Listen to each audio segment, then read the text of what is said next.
인간다운 과학이라는 말을 전 처음 써보거든요. 근데 그렇게 명명을 하고 나니까 그것을 이렇게 해석할 수 있을 것 같아요. 우리가 인간다움에 대해서 새롭게 정의하고 그 방향으로 과학이 발전을 해야 되지 않을까라는 어떤 지향점이 생기는 것 같아서 되게 잘 지은 이름이 아닌가라는 생각을 하게 되었고, 그러면서 또 목표가 생긴 것 같아서 좀 뿌듯합니다. 네. 과학으로 이야기를 나누고 싶은 사람은 굉장히 많은데 과학계에도 많고 과학계 이외에도 굉장히 많습니다. 근데 이번 프로젝트를 진행하면서 제가 이제 처음으로 생각했던 것은 과학을 하시면서도 과학을 좀 떨어뜨려 놓고 객관적으로 볼 수 있는 분들과 이야기를 나누고 싶다라는 생각을 했어요. 그래서 이번 프로젝트는 제가 인터뷰를 되게 많은 사람들을 해오고 했지만 굉장히 좀 특별한 작업이고요. 그래서 좀 잘해내고 싶은 마음이 있습니다. 그래서 늘 하던 일이지만 굉장히 좀 긴장을 갖고 하고 있고요. 좀 좋은 긴장감입니다.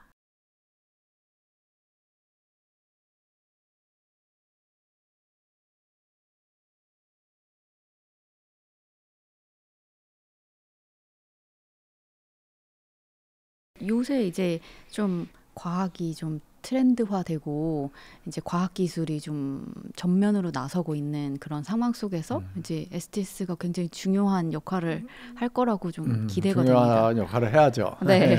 그래서 이런 학문이 있다는 것, 그리고 이것을 이렇게 연구하는 사람들과 그런 소통하는 것, 이런 것이 되게 중요하다고 생각을 하는데, 요즘 같은 어떤 기술의 시대에 특히 중요한 역할이 있다면 어떤 것이 있을까요? 그러니까 기술이 발전을 하는데 이 발전 방향이 괜찮은 방향이냐에 대해서 고민하는 사람은 많은 것 같지 않아요. 우리가 어떻게 하면 기술을 발전시켜서 예를 들어서 뭐 국부를 올릴 것이냐, 일자를 많이 만들 것이냐, 이런 고민은 하는데, 예를 들어 이게 우리 뭐 후속 세대를 위해서 바람직한 발전 방향이냐, 우리가 바람직한 방향으로 가고 있느냐 아니냐, 뭐 이런 고민은 많지 않은 것 같아요. 다시 말씀드리지만 좀 기술 발전에 대해서 혹은 기술 발전이 이끄는 우리 사회의 어떤 발전 방향 혹은 미래의 모습, 이런 거에 대해서 조금 더 성찰적으로 고민하고 좀 더 폭넓게 생각하는 이런 모습들이 좀 잘 안 보인다 하는 것이고요. 그 약간 뭐 지금의 어떤 민주주의 사회가 가진 한계 같은 거라고도 볼 수 있는데, 왜냐하면 정치나 뭐 사람들의 생각이나 약간 진보냐 보수냐로 양분돼 있고, 그다음에 그 진보나 보수 그룹이 추구하는 어떤 사회 발전 방향, 이런 것들이 다르고, 근데 그 각각이 번갈아가면서 권력을 잡는 형태로 그 권력이 이양이 되는 그런 사회에서 이제 진보가 권력을 잡았을 때 우리는 사회를 이런 방향으로 이끌고 나가야겠다. 또 몇 년 있다가 다른 그룹이 권력을 잡으면 그 반대 방향으로 우리 사회를 이끌고 나가야겠다. 그게 이제 반복이 되면서 전체적으로 우리 미래가 어떤 모습을 가져야지 바람직한 거냐에 대한 조금 더 큰 그림이라 그럴까? 장기적인 그림이 잘 안 그려져요. 정치인들은 다 4년, 5년의 권력을 어떻게 잡고 어떻게 유지할 거냐, 어떻게 더 민심을 얻을 거냐, 뭐 다른 말로 어떻게 더 표를 얻을 거냐, 이거에 관심이 있지, 정말 정말 바람직한 미래라는 거는 무엇이냐에 대한 고민이 많지 않다 하는 거죠.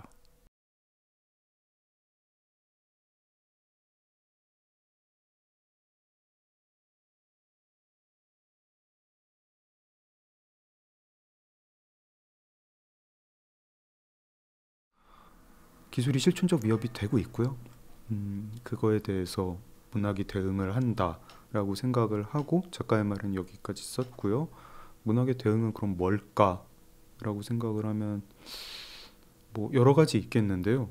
그 중에 하나는 종말 서사를 만드는 게 대응 아닐까 하는 생각이 듭니다. 모든 세대마다 종말 서사가 있는 것 같아요. 모든 사회마다, 모든 시대마다. 근데 기후 위기가 이제 우리 시대의 종말 서사인가 보죠. 네. 네, 그렇죠. 네. 되게 중요한 문제고 제가 그걸 가볍게 여기는 게 아닙니다.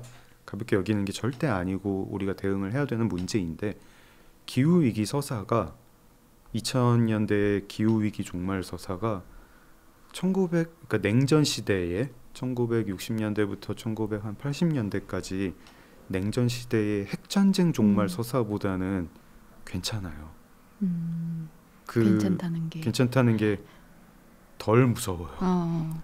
그렇죠. 덜 무섭죠. 핵전쟁 종말 서사는 뭐 인류가 큰 타격을 입고 이상 기후로 인해서 많은 약자들이 다치고 생태계가 무너지고 이런 게 아니라 그냥 싸그리 그냥 한순간에 발 달린 짐승은 다 없어지고 뭐 바퀴벌레랑 뭐 이 정도 좀 그냥 대충 그 정도 남는 그런 종말 서사였고, 그게 상당히 현실감이 있는 종말 서사였습니다. 그리고 그런 얘기를 들으면 사람들이 무서워요. 핵전쟁으로 종말할 수 있다는 얘기를 들으면 무섭기 때문에 실제로 사람들의 행동이 바뀌었어요. 핵전쟁이 안 일어났잖아요. 네, 그런 전면 핵전쟁이. 사람들이 뭐 올더스 헉슬리는 멋진 신세계를 쓰고 조지 오웰은 1984를 썼는데 우리가 사는 세계는 멋진 신세계에 더 가깝고 올더스 헉슬리가 옳았다 뭐 이런 류의 얘기들 있잖아요. 그 얘기를 들으면 되게 바보 같다는 생각이 들어요. 뭐냐면 조지 오웰이 1984를 너무 잘 썼기 때문에 그런 사회가 안 온 거예요. 1984를 읽으면 되게 훌륭한 작품이고 저는 최고의 SF라고 생각하고, 그 전에 보지 못한 종말 서사인데 너무 설득력 있는 종말 서사이고 어떤 감시 기술이 전체주의 사회랑 결합을 하면 이렇게 될 수 있다라고 그런 걸 되게 설득력 있게 보여줬습니다. 그래서 1984를 읽은 모든 사람들은 다 겁에 질리고 그 소설은 몇 번 읽어도 무서워요.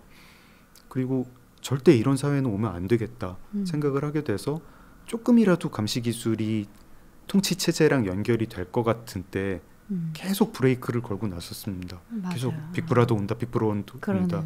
그래서 아는 거지. 그게 조지 오웰이 뭐 예언자인데 그거를 뭐 예언을 못 해가지고 아는 그런 게 아니에요. 그게 1984의 힘이에요.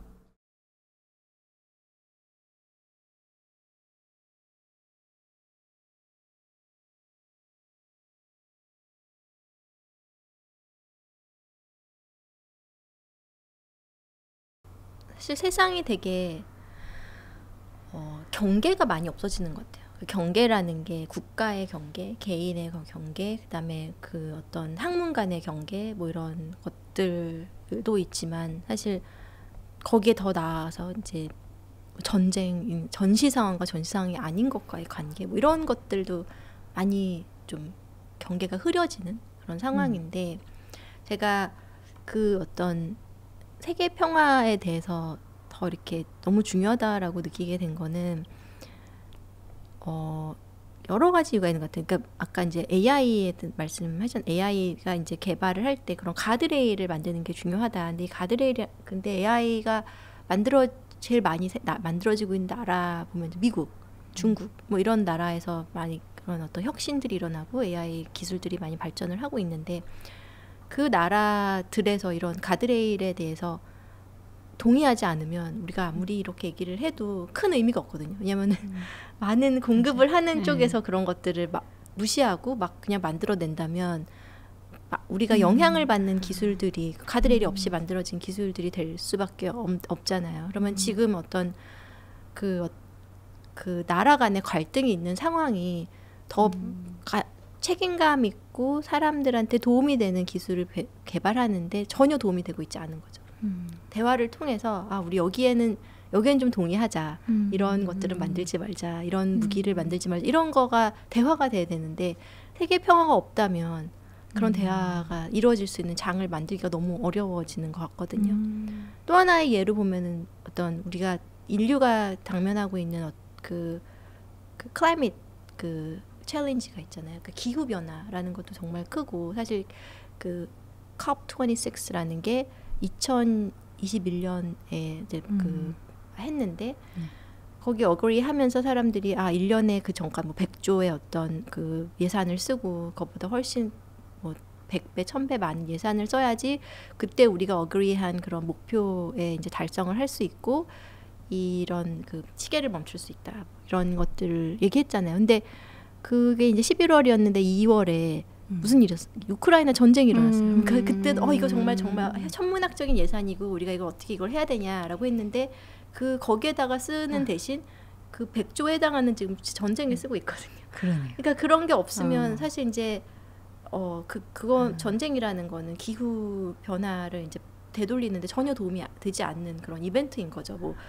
너무나 비극적인 그 자체로도 비극적인 일을 하지만 그런 것처럼 우리가 해결해야 되는 인류가 해결해야 되는 당면한 문제는 한 나라 한 개인이 할 수 있는 것보다는 많은 그 여러 나라들의 대화와 협력과 이런 게 필요한 당면 과제가 너무 많은데 좀 싸우고 있을 시간이 없는 것 같아요. 그래서 어느 때보다 더 이런 세계 평화라는 게 정말 중요하지 않나 이런 생각이 듭니다.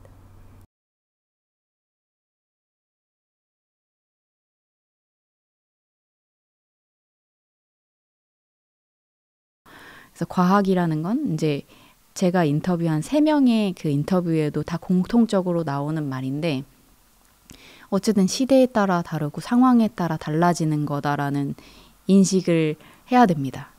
그래서 뭐 과학이나 기술이 이렇게 발전을 했고 예를 들면 AI를 만드는 개발자도 이거 뭐 AI가 한 거라 인간은 몰라 라는 말은 통하지 않는다는 거죠. 그 안에도 보면은 들여다보면은 다 인간이 결정한 일들이고 인간의 어떤 편견이나 그 시대의 선입견이나 그 시대 상황 같은 게 다 접목된 거기 때문에 그거 자체를 우리는 의심을 할 수 있어야 되고 기존의 과학은 소수 엘리트, 저도 사실은 물리학과를 나왔기 때문에 과학이라는 거는 진짜 천재 몇 명이서 만든 어떤 체계라고 생각을 했었지만 그 생각 자체가 잘못된 거고 사실 과학은 그냥 누구나 다 얘기할 수 있어야 되는 어떤 열린 지식 체계라고 받아들여야 된다. 그게 인간다운 과학의 출발이다라는 생각을 하게 됐어요.